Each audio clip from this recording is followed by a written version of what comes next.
আসসালামু আলাইকুম। আজ আমরা জানব অ্যালবেন্ডিএস 400।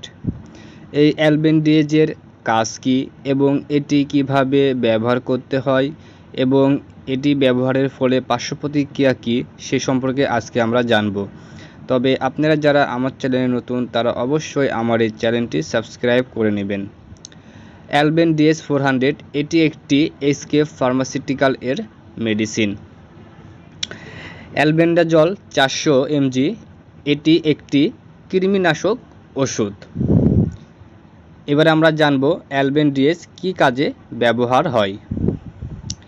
এটি বিভিন্ন ধরনের কৃমি পরজীবী সংক্রমণে ব্যবহার করা হয়, যেমন গোলকৃমি, সুতাকৃমি, কিছু ফিতাকৃমি ইত্যাদি। সাধারণ ডোজ 2 বছরের বেশি বয়সী শিশু ও প্রাপ্তবয়স্কদের সাধারণ কিছু অন্ত্রের কৃমির ক্ষেত্রে 400 mg একবার দেওয়া হয়। তবে কোনো কৃমি হয়েছে তার ওপর চিকিৎসার মেয়াদ বদলে যায়। কিছু সংক্রমণে 3 দিন বা আরও দীর্ঘ চিকিৎসা প্রয়োজন হতে পারে। 1 থেকে 2 বছরের শিশুর ক্ষেত্রে সাধারণত 200 mg একক ডোজের কথা উল্লেখ আছে, আর 1 বছরের কম বয়সে এটি সাধারণত সুপারিশ করা হয় না। এবার আমরা জানব এটি ব্যবহারের ফলে পার্শ্ব প্রতিক্রিয়া কী হতে পারে। সাধারণত হতে পারে বমি বমি ভাব, বমি, মাথা ঘোরা, মাথা ব্যথা, পেটের অস্বস্তি, ক্ষুধা কমে যাওয়া, লিভারের এনজাইম বেড়ে যাওয়া।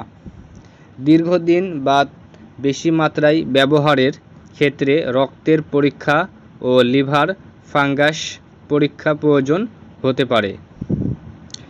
গুরুত্বপূর্ণ সতর্কতা: গর্ভ অবস্থায় নিজের ইচ্ছায় অ্যালবেন্ডিএস খাবেন না, বিশেষ করে দীর্ঘমেয়াদী উচ্চমাত্রার চিকিৎসায় চিকিৎসকের তত্ত্বাবধান প্রয়োজন।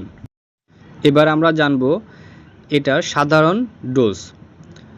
অ্যালবেন্ডিএস 400 সাধারণত অন্ত্রের কৃমির ক্ষেত্রে যেভাবে খেতে হয়: প্রাপ্তবয়স্ক ও 2 বছরের বেশি বয়স 400 mg একবার, 1 থেকে 2 বছর সাধারণত 200 mg একবার। কিছু কৃমির সংক্রমণে 3 দিন বা আরও বেশি ওষুধ লাগতে পারে, তাই রোগভেদে ডোজ বদলায়। তবে আমরা মনে রাখব যে কোনো মেডিসিন সেবনের আগে অবশ্যই ডক্টরের পরামর্শ নেব। এবার আমরা জানব অ্যালবেন সিরাপ। অ্যালবেন সিরাপ এর কী কাজ এবং এর পার্শ্ব প্রতিক্রিয়া এবং এটি কিভাবে সেবন করতে হবে সে সম্পর্কে জানব। অ্যালবেন সিরাপ কী কাজ করে? অ্যালবেন্ডাজল শরীরের ভিতরে বিভিন্ন পরজীবী কৃমি মেরে ফেলে, যেমন গোলকৃমি, সুতাকৃমি, ফিতাকৃমি, কিছু অন্যান্য অন্ত্রের পরজীবী। অ্যালবেন্ডাজলকে সাধারণত অন্ত্রের কৃমির চিকিৎসা এর জন্য ব্যবহার করা হয়।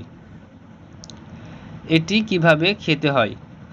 এখানে গুরুত্বপূর্ণ বিষয় হলো সিরাপে কত ml খেতে হবে তা বোতলের স্ট্যান্ডজি এবং রোগীর বয়স ও ওজনের ওপর নির্ভর করে। তাই শুধু অ্যালবেন সিরাপ নাম শুনে নির্দিষ্ট ml বলা নিরাপদ নয়। কিছু সাধারণ কৃমির ক্ষেত্রে অ্যালবেন্ডাজল এর একবারের ডোজ ব্যবহার করা হয়, আবার কিছু কৃমির ক্ষেত্রে পরপর কয়েকদিন খেতে হয়। সিরাপ হলে বোতল ভালোভাবে ঝাঁকিয়ে মাপার চামচ বা সিরিঞ্জ দিয়ে নির্দিষ্ট পরিমাণে নেওয়া উচিত, সাধারণত চামচ দিয়ে আন্দাজ করে নয়। এবার আমরা জানব এটি খাওয়ার পরে কী পার্শ্ব প্রতিক্রিয়া হতে পারে। বেশিরভাগ মানুষ কোনো বড় সমস্যা ছাড়াই খেতে পারেন, তবে কিছু মানুষের ক্ষেত্রে পার্শ্ব প্রতিক্রিয়া হতে পারে, যেমন পেট ব্যথা বা পেটে অস্বস্তি, বমি বমি ভাব, বমি, ডায়রিয়া, মাথা ব্যথা, মাথা ঘোরা, এইসব সাধারণ হালকা পার্শ্ব প্রতিক্রিয়া। কখন সতর্ক হতে হবে?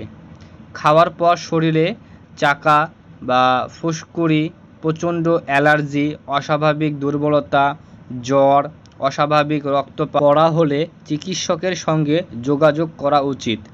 দীর্ঘদিন বা বেশি মাত্রায় ব্যবহার করলে লিভার ও রক্তের কিছু সমস্যা হতে পারে। শিশুদের ক্ষেত্রে বিশেষভাবে শিশুকে নিজের ইচ্ছামতো বেশি পরিমাণে দেওয়া উচিত নয়। বয়স, ওজন ও সিরাপের সিরিঞ্জ দেখে ডোজ নির্ধারণ করতে হয়। বিশেষ করে খুব ছোট শিশুর ক্ষেত্রে চিকিৎসকের পরামর্শ নেওয়াই ভালো।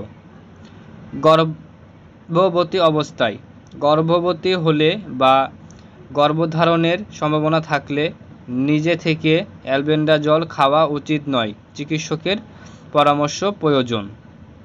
তবে আমরা মনে রাখব, যে কোনো মেডিসিন সেবনের আগে অবশ্যই ডক্টরের পরামর্শ নিব।